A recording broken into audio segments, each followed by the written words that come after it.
اللہ الرحمن الرحیم۔ السلام علیکم۔ کاشف سے میری ملاقات کوچنگ سینٹر میں ہوئی تھی۔ وہ ہر روز دور سے مجھے دیکھتا لیکن کبھی بات کرنے کی ہمت نہیں کی۔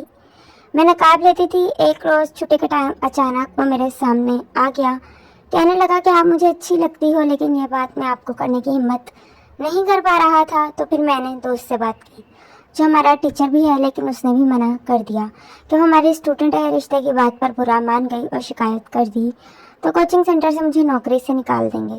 تب میں نے ان کا آسرا چھوڑ دیا اور خود کوشش کی اور آج آپ کے سامنے بیٹھا ہوں۔ اس کی باتیں سن کر میں نے نقاب الٹ دیا اور کہا، اب چہرہ بھی دیکھ لو اور پھر فیصلہ کرنا کہ رشتہ کرنا ہے یا نہیں۔ ایک نظر دیکھنے کے بعد اس نے کہا، ہاں رشتہ کرنا ہے۔ گھر آ کر باجی کو بتایا، باجی نے امی کو بتایا۔ وہ بولی ظفر کو فون کر کے پوچھ لیتے ہیں، اگر لڑکا اچھا ہے تو کر لینے میں حرج نہیں ہے۔ ظفر سے امی نے بات کی۔ اس نے کہا، میں جلد پاکستان آنے والا ہوں، مجھے آ لینے دیں، لڑکا دیکھ کر فیصلہ کروں گا۔ ہم لوگ زیادہ امیر نہ تھے، لیکن کاشف بہت امیر گھرانے سے تھا۔ وہ کبھی رات کو فون کرتا اور کاروں اچھے اچھے ریسٹورانٹ کی باتیں کرتا۔ بھائی کو چھٹی نہ ملی، نہ آ سکے۔ امی کو کہا، اطمینان کر لیں، اگر رشتہ مناسب ہے تو بات پکی کرو یا میرے آنے پر کر لینا۔ اس دوران کاشف مسلسل کہتا رہا کہ رشتہ پکا کر لیں۔ باجی نے کہا کہ کاشف رشتہ پکا سمجھو، لیکن منگنی کی رسم اس وقت ہوئی جب ہمارے بھائی آئیں گے۔ میں نے سمجھ لیا کہ کاشف سے میری شادی ہونی ہے، اس لیے میں روز رات کو فون پر بات کرتی تھی۔ وہ دن بھی آ گیا جب ظفر بھائی آ گئے اور انہوں نے استفسار کیا کہ لڑکے کو بلاؤ، میں ملوں گا، پھر رشتہ طے کرتے ہیں۔ میں نے فون پر کاشف کو بتایا کہ بھائی آ گئے ہیں، اب تم ایک دن ان سے ملنے آ جاؤ۔ کہنے لگا، جلد آؤں گا۔ چند دن بعد میں نے دوبارہ فون کیا کہ بھائی تمہارا انتظار کر رہے ہیں، آ رہے ہو جلدی آ جاؤ ورنہ بھائی کی چھٹی ختم ہو جائے گی۔ اگر وہ چلے گئے تو اتنا اہم مسئلہ رہ جائے گا، میں تم کو فون کر کے بتانے والا تھا۔ دراصل بات یہ ہے کہ میں تم سے فون پر بات کر رہا تھا اور چھوٹے بھائی نے سن لیا۔ اس نے امی اور ابو کو بتا دیا۔ بابا نے سخت غصہ کیا ہے کہ جو بھی ہو جائے ہم تمہاری شادی اجنبی لوگوں میں نہیں کر سکتے، ہم اپنے خاندان میں رشتہ کریں گے۔ کاشف، تم نے تو کہا تھا کہ تمہاری والدہ فوت ہو چکی ہیں۔ ہاں کہا تھا، میری حقیقی والدہ فوت ہو چکی ہیں اور یہ میری سوتیلی ماں ہے۔ والد صاحب نے دوسری شادی کی ہے۔ میرا دل بیٹھ گیا۔ یہ میں کیا سن رہی ہوں؟ مجھے اپنے کانوں پر اعتبار نہیں آ رہا تھا۔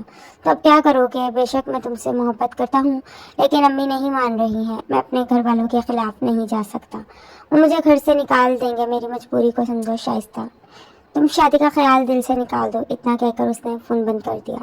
میرا دل ٹکڑے ٹکڑے ہو گیا۔ پہلی بار زندگی میں کسی پر بھروسہ کیا تھا۔ میں نے اس کو نہ چاہتے ہوئے بھی کئی SMS اور کالز کی۔ اس نے کسی کال SMS کا جواب نہیں دیا۔ میں مرجھا گئی، بیمار پڑ گئی۔ فائزہ نے میری حالت دیکھی، اسے سب بتا دیا۔ وہ کہنے لگی، نمبر دو، میں بات کرتی ہوں۔ اس نے نمبر ملایا، پوچھا، جس کی راہ میں دیوانوں کی طرح کھڑے ہوتے تھے اسی کو اپنا دیوانہ بنا کر اب تم کو کیا ہو گیا کہ بات نہیں کرتے، اس کی کال کا جواب نہیں دیتے؟ اس نے جواب دیا کہ مجھے پتہ چلا ہے کہ یہ اچھی لڑکی نہیں ہے، میرے علاوہ اور لڑکوں سے بھی بات کرتی ہے، اس لیے میں نے اسے چھوڑ دیا ہے۔ جب فائزہ نے بتایا کہ وہ ایسا کہہ رہا ہے تو میرے ہوش اڑ گئے۔ آخری بار SMS کیا کہ تم نے مجھے اتنا بڑا الزام کیوں لگایا؟ اگر شادی نہیں کرنی تھی تو بے شک نہ کرتے، مگر تو تہمت مت لگاتے۔ اس کا بھی جب کوئی جواب نہ دیا۔ جب دل پر بوجھ بہت بڑھ گیا، میں نے باجی کو بتا دیا۔ بولی، میں اس سے بات کرتی ہوں، لیکن میں نے منع کر دیا۔ مگر شائستہ پوچھوں تو آخر اس نے ایسا کیوں کیا؟ صرف اس لیے باجی کہ وہ مجھ سے ملنا چاہتا تھا، مجھے بے وقوف بنا کر اپنا وقت پاس کرنا چاہتا تھا، لیکن ہم نے اس کو موقع نہیں دیا۔ براہ راست شادی کی بات کر دی۔ جب اس نے دیکھا کہ شادی کرنی پڑے گی تب اس نے راستہ بدل لیا۔ تو وہ شادی نہیں، دھوکہ کرنا چاہتا تھا۔ میں ہر نماز کے بعد پہلے دعا کرتی تھی کہ اللہ اس کے ساتھ عزت سے شادی ہو، لیکن اب دعا کرتی کہ اللہ تو انصاف کرنے والا ہے، تو میرے ساتھ انصاف کر۔ باجی نے بہت سمجھایا کہ اسے بھول جاؤ، وہ اچھا نہیں تھا، آگے کی سوچو، ساری زندگی پڑھیا، خدا نے تم کو بچا لیا۔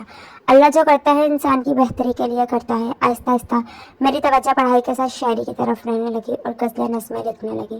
وہ چھپنے لگی اور میں ایک اچھی شاعرہ کے طرح طور پر جانے لگی۔ اس کے ساتھ اپنی تعلیم بھی جاری رکھی اور کام بھی کرتی رہی۔ انہیں دنوں خالہ نندن سے پاکستان ہے، ان کی بیٹی کی شادی تھی۔